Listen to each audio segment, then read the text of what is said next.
Hey everybody, welcome back to People of Earth, Season 1, Episode 5. It's my pleasure to introduce you today to Joe Petrich, that I'll later mispronounce his name. Joe is an incredibly multifaceted individual that performs multiple instruments in his band, Something Involving a Monkey. I was first introduced to that band. Yeah, you heard me right. Something Involving a Monkey. That's the name of the band. Opening for the band Polka Dot Cadaver over 10 years ago. And it was on that night that I got introduced to not only Something Involving a Monkey, but the Idea Men, another band that I would grow to love over time, and was instantly smitten. Let this be my PSA that please never pass up on seeing the opening bands when you're going to a concert. Yeah, you'll see some bad ones. You'll see some mediocre ones. I'll take 1,000 mediocre bands to get to that one Something Involving a Monkey. Joe, along with Bezo and Scott, have been absolute blast to get to know over the last several years. Had him to the house a few times. I'll even share a picture here. This is the behind the scenes of what you'll see later in the episode that looks like we're outside, but it's actually taken in my living room. Great individuals. Today we'll be talking about, overcoming adversity, being in a band. We'll talk about the creative aspects of playing multiple instruments and what led to that, as well as balancing your own interests in terms of sports and music. So we'll get into a lot today. I'll hold you back no further.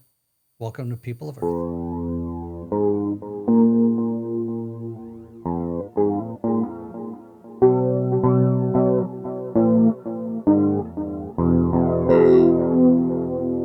Welcome to People of Earth.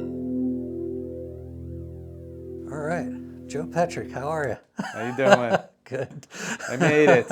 Thank you. All the way from the far off distance of Cleveland. Yeah. Well, appreciate you coming.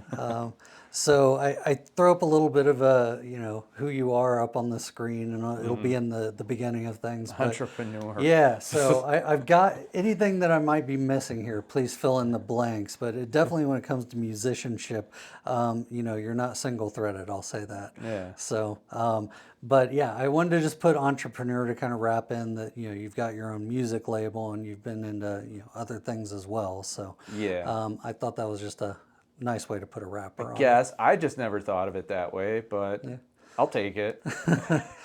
Well, so an unplanned, and I won't even, it wasn't a planned conversation, but I know the music industry is continually evolving, but what prompted you to want to just start your own label? I have to give credit to Todd Smith on that. Okay. To be honest with you, because when they first started Razor to Wrist, I actually approached him and Jason. I'm just like, hey, you guys thinking about putting other bands on the label? This was years ago. We're talking 2013, 14 Yeah. era. At that time, they weren't. They've changed course since. I think then. there's only one or two. Yeah, others, yeah. I know Beneath the Hollow was recently signed with them and stuff like that. But at that time, it was Todd just goes to me. He's like, dude, just do it yourself. That's what we're doing. We're taking all our projects and we're doing it ourselves. I'm like, and it stuck with me, and I thought about it for a couple months, did some research, and I'm just like, yeah, just do my own thing, just because I got all this music, all these projects I've been involved in over the years, and I just started releasing it under Misfit Toy Records. And then just to take it a little step further, music from back in the day of bands that I played with that I really liked, that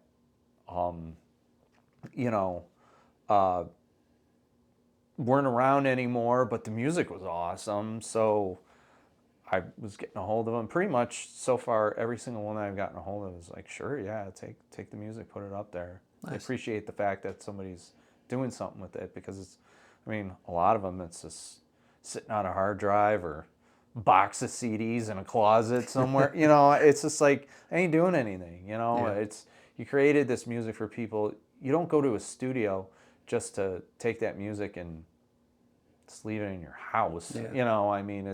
It's supposed to be for people to hear. So, so I've been on a quest here and there when I got time to bring somebody on. I did do the last Dreadnecks album right before the pandemic happened, and we had like a tour set up with them and everything. Of course, the pandemic ruined Yeah, all a little that. bit. So a little bit, it ruined a lot of You things. got a but good song out of it, though. yeah, yeah. Well, we got a good EP out of it. Is really what it came down to. I mean, they're fantastic. Yeah. So, but that was really the impetus of the whole thing. And again, and I remember running into Todd like a year later. I mean, just perpetually opening up for them. Yeah. And Well, thankfully, that's how I yeah, found out no, about you. and I don't mean that in any like, I don't take that for granted by no means. I love opening up for those guys every single time, forever and ever, you know. And I remember Todd saying, he's like, hey, so did you guys do anything with that? I'm like, actually, yes, I did. I took your suggestion. And he's like, good, man. You know, so it's just, there's a lot you can do yourself, Yeah. you know, and like you're saying, entrepreneur. I think it's more like tinkerer is what I am. You know, it's funny because every once in a while I'll get some band from Brazil or Hungary that's just like, listen to our album and see if you would put us on your label, and I'll listen to them, and nothing's bad, but it's just not really. I'm more keeping it regional and local, and That's what I was going to ask is, yeah. do you have any kind of constraints about what you're looking for that would go on your label? No, just whether I like it. Well, that's a good start. Yeah. Just whether I like it, and there's got to be a tie there of some sort. You know what I mean? Limited resources. To be honest, I don't really know what I'm doing. You know, it's Nor a do lot I, of but here we are. Yeah, exactly. So it's like my friends in Benzaline that we used to play with back in the early 2000s. I put their album up, Samurai Flu, and it was purely selfish because I got a hold of Jay Holmes, and it's just like, I love that album, and I want to be able to put it on my Spotify playlist. And he's like, okay. So it was literally, I just put it up there just so I could listen to it Nice. on Spotify. Yeah, that's good. So, All right, well, I'll get into my proper first question. I have a little side question, but I'll save it for the end. It's normally at the front, but I'm going to save it for the end. So, you mentioned already, like, you're into a lot of different things, and you've got a full-time job as well as all these artistic endeavors that you're into. So I just wanted to get into, like, how do you manage all of what's going on in your life, whether it's, the Trans-Siberian Orchestra, tribute band, whether it's your own bands, etc. You've got a lot going on through the year, plus everything else that's happening. So how do you manage all that? well, I'm a workaholic. Okay. I don't know if that's a good thing or a bad thing. And I have a really patient and understanding girlfriend. So that really helps. She says all the time, she's like, just so you know, I can't keep up with you, so don't get mad if, I go off and take a nap. And so I was like, that's fine. So, but I think that's two of the main things. Also, an understanding family in general on that, because it is. Yeah. I mean, I had no desire to have kids or anything, and because of that, it's just been travel and life experiences. Yeah. And I think that's the main impetus behind everything. Is just like, I mean, I have things, and it's nice to have a few things, and it's nice to have a home and a car that works and stuff like that. So that's what my day Very job. convenient. Yeah, my day job provides. And I've been really, really fortunate to get in the fire protection industry and the stuff that I do there. And it affords me, a basic income. But really all of that is just so that I can live to have these life experiences. I'm not taking the house, or like, I get to the finish line, the way I look at it, it's not going to be so much about the house or the car or the things I had. It's the things I did. You think back, for me, I think back to like all the Christmases that I've had, and it was the experience of Christmas. It wasn't the things that I got on Christmas. You know what I mean? So to me, that's what I've learned over the years, and I want to like, I want to have things happen, and I want to experience them. Yeah. You know what I mean? So opportunities come up, and I guess going back to music, probably the one that really is kind of taken me by surprise is the Acid Bath tribute band, Like Murder. Yeah.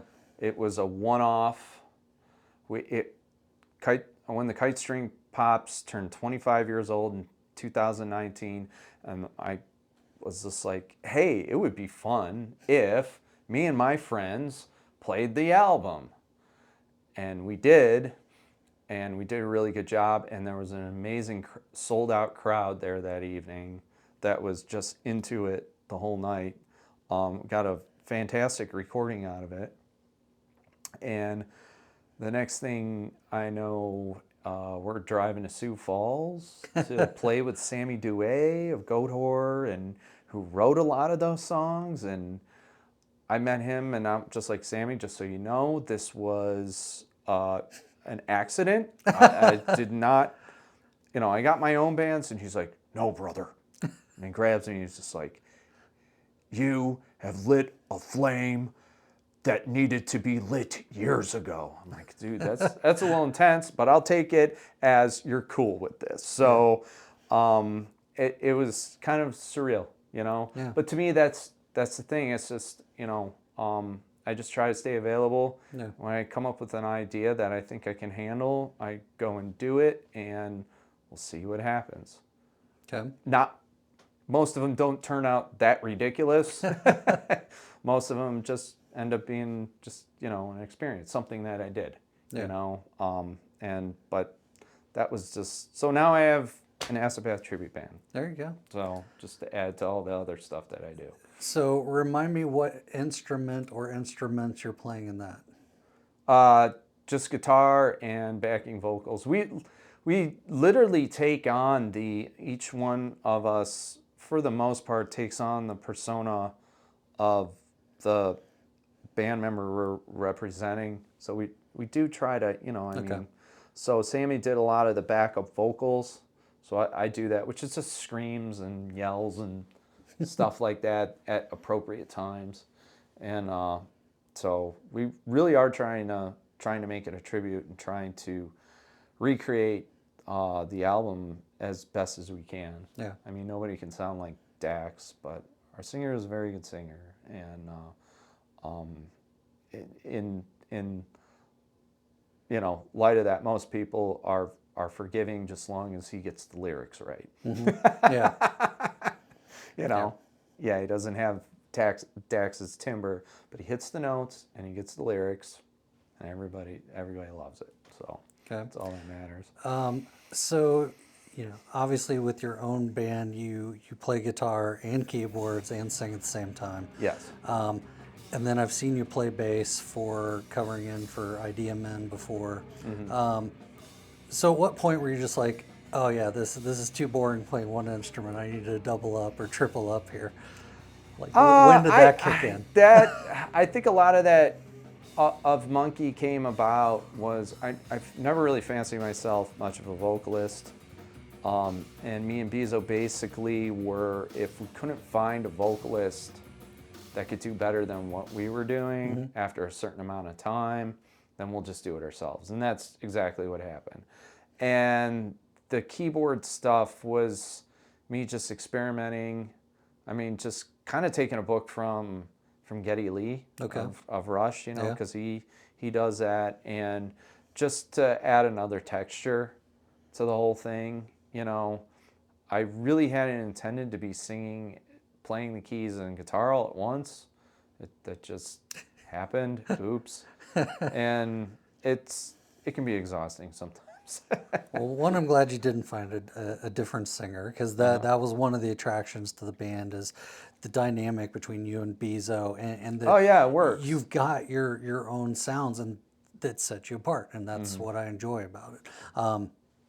There's many layers to what I enjoy about something involving a monkey, but being a new guitarist, I have a newfound appreciation. So I just started playing January. Yeah, that's right. And yeah, so I'm still at the infant crawling stage and probably will be for a while, but it's just I'm listening to things with new ears now. And then when I think back to like when I'm watching you play and doing both at the same time, I'm like, damn it. Yeah, well, I was originally trained on piano. I was gonna ask what came first. Yeah, I was originally trained, and that's in First Snow, which is the tribute act. I play keys. Now, I'm not a ripping key player. Like their main keyboard player is very, very good. I do a lot of the orchestral stuff in that, so it's more like I'm complementing the band as a whole. Just adding depth and orchestration to the whole thing. Yeah. Which is it's fun. It works in my wheelhouse for what I can do. But to get back to what you were saying about the two instruments, so I originally learned how to play two hands like this, and what I tell everybody is you're just taking that left hand and you're just bringing it up to the guitar. So if you have halfway decent chops with the piano, and halfway decent chops with the guitar, which is basically all I got. I'm just flipping that. The guy from Battles does the exact same thing. Okay. I just recently saw them I think it was last month, or maybe it was in April. I think Yeah. we'll get to see him for the first time was it October for the Mr. Bungle show in New York. Ah, yeah. So- I'm gonna miss all the Bungle shows. Oh well. But you did get to San Francisco. I so, did. Yeah. I did. And I gotta say, I mean, having a Mr. Bungle vanity plate. Thanks. I noticed that on the way in. That's a fan. Yeah, for sure. Yeah. So All right. So I'll hit you up on topic 2, which is, I think this one's maybe hardest. Like I have a soft spot for 3-piece bands, and technically you guys don't count as a 3-piece band since you're all playing multiple instruments. But we'll let it go. It's still a 3-piece band. It is a 3-piece band. Yeah. But I think that makes it even harder than when you have a change in a band member, and you've gone through that twice. So how have you and Bezo like navigated that? I mean, it's totally different circumstances, obviously, but like how did that affect you? Either the songwriting in general and carrying on with the band, and just the inertia to get back up and keep things going.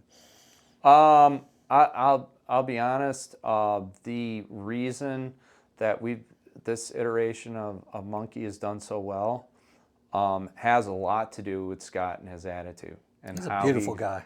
Yeah, he's just a team player, and he is adamant about getting it right.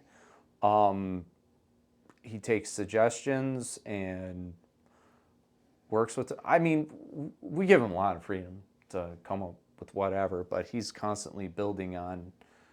Like, there's times where I'm just like, dude, you got it. He's like, no, I think I can make it better. So it's like, okay, but he's just, we're just really lucky to get a guy that like gets it, Yeah. because it took almost a year, and I didn't think we were going to, we were gonna get the right person. I mean, we rehearsed a decent amount of people. Yeah. And he just kind of came out of the blue and was, he had played with Pierre Ubu, and that kind of piqued my interest because I'm like, really? He's like, yeah, I recorded on one of their albums and stuff like that. So, and I ended up looking up the album and listened to it. I'm just like, well, that would make sense. He would make sense. And it didn't take long. And, so again, I think we've just been, we've been fortunate with that, kind of going to recent events. I don't know if you knew this, but, it's June 16th and June 11th, the evening of June 11th. I've been playing with a grindcore act Okay. on bass, and we lost our Oh, vocalist. yeah, Yeah, yeah, I didn't get a dig in, but I saw yeah, that had happened. So yeah. sorry for your loss for Yeah, sure. yeah, and it kind of harkens back a little. This is how I'm tying it back to the question because as things have been, kind of developing there, and there's still a lot of questions on what happened. The short of the long is he was murdered, and we don't know why. It seems pretty random because he was a really nice guy, and Yeah. it was senseless. So. But it we've also playing for a long time in the scene. You know, there's already somebody that may be stepping up into that role. So that helps too. Yeah. Because that's what happened when we lost Todd, and was a good friend stepped up, and Nick and stepped into that role, and it's looking like it's weird because it's definitely not something I want to live through again, but I'm living through again anyways. Yeah. And I wasn't as close to Patrick as I was with Todd, but still it's like, I mean, the guys at first are just like, I get it, you almost feel guilty, like, hey, but we still want to do this, and I told him, well, you should, because I just don't see that Patrick or Todd, our original drummer of Monkey, ever would want us to Yeah. like stop just Right. because. You can't just let it on. Life goes on. You let Yeah, it go. exactly. Same for anything else that I've been involved in. Go out there and find another keyboard / guitarist / vocalist. Well, I was going to say on the drumming side too, to be fair to any prospective drummer that was going to join you, I would think you had to go through a lot of people because Yeah. it's not straightforward, easy No. punk or not punk, pop music. Yeah. It's complex with a lot of changes and everything else, and I think that limits the amount of people that are even capable to begin with before they even walk in the door. Yeah. Before you get into fit and everything else. Well, so. and like there was a handful of people that we had in mind, and we got a hold of them all, and they're like, dude, we'd love to, and some of them I think shortchanged themselves. They're like, I just don't think I'm good enough for you guys. Like, all right, well, I'm not going to argue with you. I think you are. We wouldn't ask you if you weren't, Yeah. But if that's just not, if it's going to be too overwhelming for you, well, I don't want Yeah. I don't want that. I don't want to put pressure on somebody, They got to be comfortable in the music that they're doing. Some of them, stylistically, they're just like, I love watching you guys play, but I just would never want to play that music, So. Well, and I think to that point too is, regardless of whatever the subject matter is of the song at hand, you guys are a ton of fun to watch. Yeah. And it seems like, even if it's not happening, because I know music can be difficult to do and you're still trying to put on a good face while you're doing it. But it seems like you guys are having fun when you're doing it as well. And I think if somebody's in it over their head and they're not having fun, Yep. and there's only 3 people, there's no covering that up. So Yep. I'm glad it went the way that it did. So Yeah, so are we. And in a lot of ways, me and Bezo, it's like, we're the bulk of the writing. So you look at 10,000 Rambos, I'm not doing the writing there. I'm really just writing the bass parts to songs that are already written.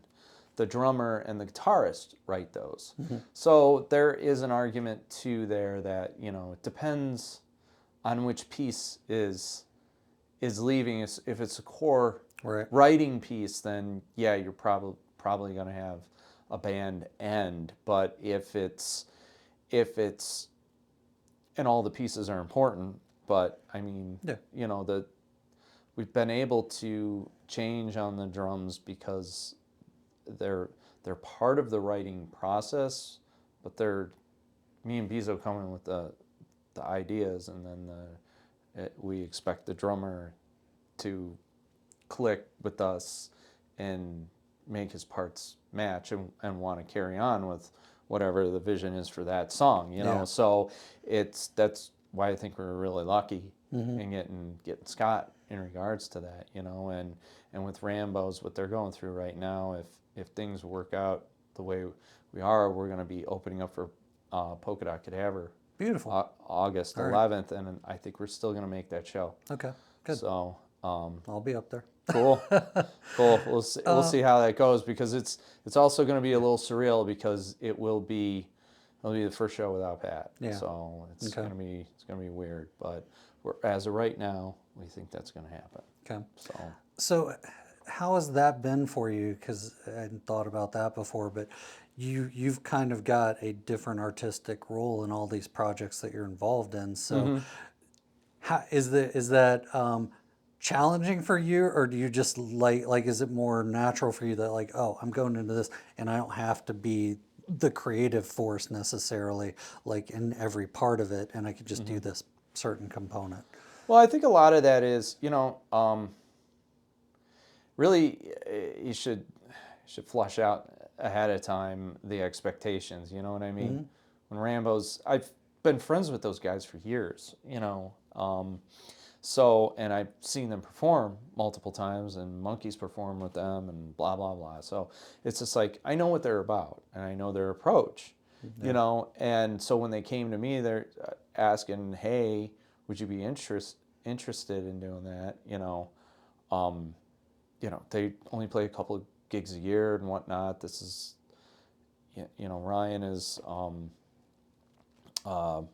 in the hardcore act In Cold Blood. That's like his main act. Okay. This is his baby on the side. You know, this is his grindcore project. You know, their songs are no more than like a minute and a half each. You know, I mean, it's just fast, just really quick stuff, and it just seemed fun. You know what I mean? Yeah. Again, it kind of goes back to life experiences. Yeah. It's just like, well, I've never been in a grindcore band. I guess I'll try being in a grindcore band. You know, like when I DM Probably fine as long as you like grindcore. yeah, as long as you like grindcore. And I mean, it was just, to me, it's the same thing as when IDMN approached me to fill in a few gigs. You know, it was just like, hey, we know you can do this. I'm like, I would love to do that. That just sounds like fun. Yeah. You know, so I did it. You know, and it's just leaving myself open for opportunities. You know, I can't do all of them. Yeah. There's been other opportunities I just haven't been able to grab for one reason or another. But you know, those ones right there, it's just, they're just no brainers to me. Yeah. So I like a lot of different styles. So if it's a style that I like, Yes. you know, it's not that hard to. I was gonna say it has to change latch gears. into one of them. Yeah. Yeah, it's not that hard to change gears, and for that particular one, I don't write grindcore, so it's actually really interesting to see the writing process of that happening. So I'm like learning another approach, and who knows, it might you know, it might spur some other idea. I mean, me and Scott have been jamming some things out, just the two of us lately. So, you know, Nice. yeah, just other ideas and stuff like that. So, again, tinkering. Yeah. Good.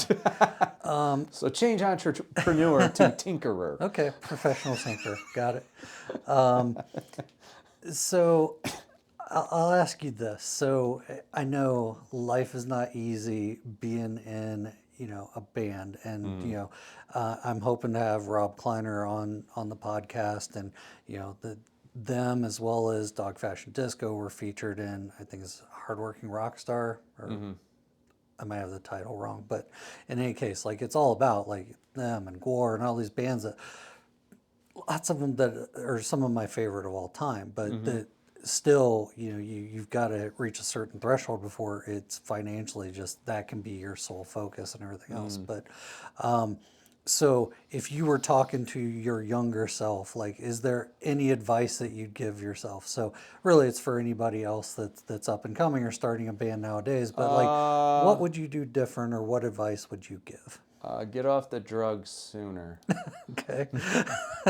I wasted some years there. Okay. So, you know, I look at some of the bands and some of the stuff they did, and it wasn't bad, because I put it all up on the streaming services of the Family Ride, Happy Rainbow Death, A Few Askew. These are all bands I was involved in prior to that, but I didn't capitalize on the opportunities. You know what I mean?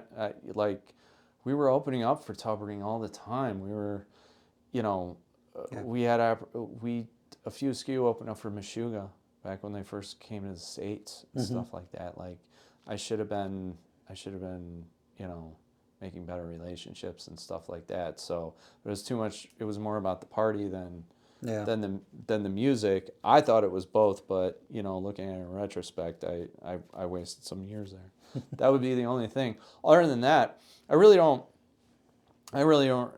regret how I've approached it. I think mentally over the last 10 plus years, I like the way that I do it. You know, Yeah, and I will clarify. I definitely don't want to put anything in the regret column. Yeah. It's more just like if you were starting things anew and you knew everything that you knew now, is there anything that you would do different? Whether it's like related to merchandise or how you market music or the way that you record, et cetera, like that's why labels. That's why I go right back to where my mental state was at that time. Yeah.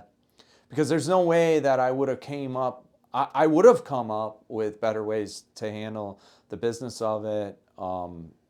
Probably as a group, we would have been, those other groups, even better organized and all kinds of stuff. Yeah. You know, I was a crappy band leader. You know, I was you know, drunk leading the drunk. I mean, it's just it just, some of it was just stupid. You know, and so. But you know, I've got a career now that it is what it is. It's like, without even trying, I ended up in this fire protection industry, and I'm good at it.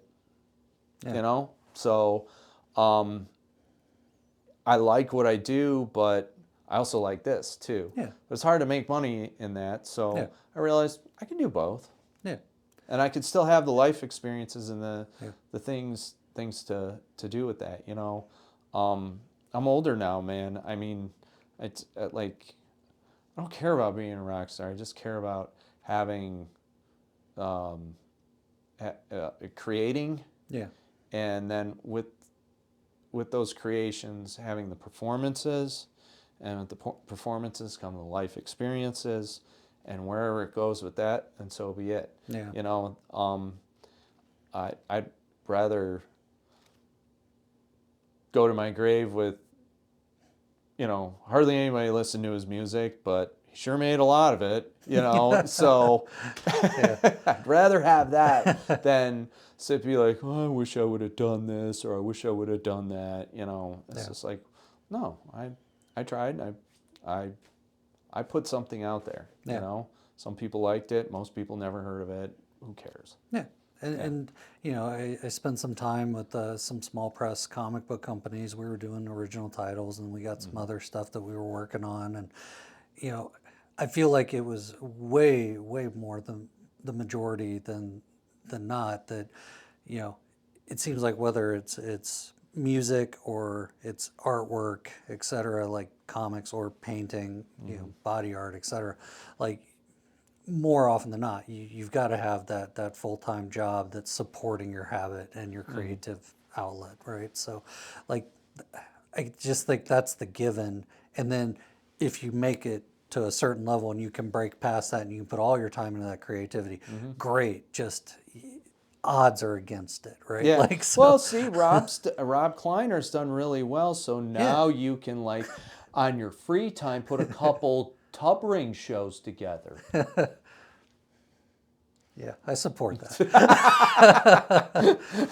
Although we were blessed with some Super 8-Bit Brother albums that came out of nowhere. Yeah, so that was like, really left field. I still, that was still great. Tubbering. Yeah. So, yeah, and I mean, you know, I'm anxious for that to work out here, but you know, he made a drastic, like, fork in the road life decision. Yeah, he had to. Packed it up, went to LA, and Yeah. then went for it. So, Yeah. I look forward to learning more about all that. Yeah. But yeah. So ask him that question. Oh, He'll give you a lot more insight than I will. Yeah. I'm just a tinkerer. Yeah. Nice.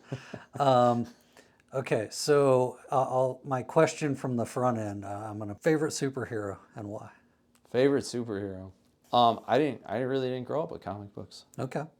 Yeah, my mom was into, you're going to read books, not that comic book stuff. So the few comic books that came into my life would disappear. So the only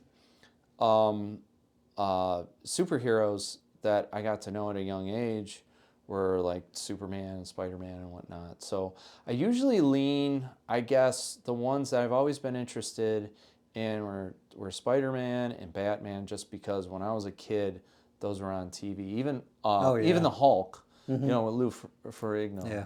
That's my girlfriend's like all-time favorite. And like, the greatest wig in TV history, right? so I just remember the Saturday specials with the, you know, it was half of it was Spider-Man, the other half was Hulk, the animated ones. Okay, If yeah. you remember that, it would end Saturday afternoon cartoons. That was Okay. like the last thing, and that always intrigued me for whatever reason. I've never really thought about it too hard, and honestly, like, there's so many people that are like real big into superheroes, and Yeah, weirdos. I'm kind of not. You know, like, I'd never heard of Iron Man until I saw the movies, and I'm like, wow, this is cool. And like, everyone's like, yeah, he's been around for like 50 years. Yeah. I'm just like, Well, my dad was a drunk. And then when I would read that comic as a kid and he was like this alcoholic, I'm like, well, I'm not interested. So yeah, I kind of blew it off. So Yeah. it wasn't until the movies and, that they had Robert Downey Jr. in it and just clicked as a part. I was like, I fully appreciated it well, at that Robert point. Downey Jr. definitely Yeah. killed it on those. I mean, I ended up appreciating those. Like, I didn't know anything about Deadpool. People were like, "Oh my god, the new Deadpool!" And it's like, I never heard of that character until I went to the movie with makes some a nice friends to see surprise. it. Yeah, and pretty much I have decided at that point in time, I'm like, I am not going to research looking into any of this stuff. I don't have the time. If it's interesting enough, or, you know, a lot of it has to do with either friends or my girlfriend. She's into superheroes and comics and whatnot. Like, if they're really interested into it, I'll go check it out. You know, I mean, they're almost usually it's never bad. All right. You know, So I'll cater this question specifically to you then. Favorite character in a book? favorite character in a book. Yeah. Fear and Loathing was like that character that he played, that Johnny Depp played in that movie. Like, really, then I went to the book, you know. Probably the other one would be Clockwork Orange too. Okay. That was another character that really, like both those were like, I don't know, I related to them so much for some reason. Yeah. They were just so kind of out there. Yeah. And their approach and whatnot. And Catcher in the Rye was probably another one. Okay. That character in that book was another one that I probably related to for whatever reason. So. All right. So this will be an easier one. This is my Okay. last question that gives some shout outs for people that have inspired you, whether it's musicians or whoever, like people in your life that people can go just kind of look up and hopefully find some extra inspiration there as well. But anyone that you want to give a shout Well, and a little bit about them. Yeah. As to why. Okay. You're talking artistically. I'm thinking today, because it's Father's Day, of my dad, because he's helped me immensely over the years, and both my parents have been really open-minded. My mother forced me to play piano, and my dad forced me to play baseball. So those two things have been a constant in my life: music and baseball, my whole life. You know, Okay. I'm on a personal mission to visit the Cleveland Indians / Guardians in every single stadium. Nice. So I've been traveling all over. Each year I try to hit like 2 stadiums. Yeah. What are you up to? I'm almost there. Nice. I am almost there. It's like a 15-year journey, so Yep. I'm getting really, really close. There's 30 teams, and I've gone to over 20 stadiums. Some even offshoot ones. I went to Atlanta at Turner Field. Well, it's closed. They moved to a new one, so I got to go back to Atlanta at some point in time. I Should went still down count. I went to the Joe in Detroit, and I'm not going to the new one. Okay. I do kind of want to go though. The Joe was awesome. I did see Columbus at the Joe, so was at I that thought we were game. going to get hockey questions here. Yeah. So, but Not rolling them out. But honestly, the music side is where you met me from. If it wasn't for my mother, that's like would we be talking? I don't know. Like you think all the way back to that. So I have to give a shout out to them. On the musical side of things, what really got me on into starting to create had everything to do with Jimi Hendrix. Nice. And what always got me about him was that he died 7 years before I was born, but he left in a short amount of time, in a 3-year span. The amount of music that he left behind in that 3-year span to inspire some kid in Cleveland, Ohio, like 20 some years later, or whatever it was years later. 20 years later, early 90s, I started playing guitar, and because that changed everything for me. He's the reason I picked up the guitar, and everybody knows Jimi Hendrix, but I think I heard of him. yeah. And then, after that, it was like Les Claypool and Primus and Mr. Bungle, it just, even Nirvana back then, like that whole coming of age, there was just a slew of music. Yesterday we were driving home, and I was telling my girlfriend about when the last time I saw Metallica, and Suicidal Tendencies in Danzig opened up. And that was back in 94. Yeah. Somebody saw that at Polaris. Yeah, somebody just popped that up that was like 29 years ago or something like that. I'm like, oh my God, I was talking about that yesterday. And Muir was on the couch because he had a broken leg, and he was just moshing. So, it's just like all that stuff. And there's been others, I think on the writing side of it, like Hunter S. Thompson really changed a lot for me back then.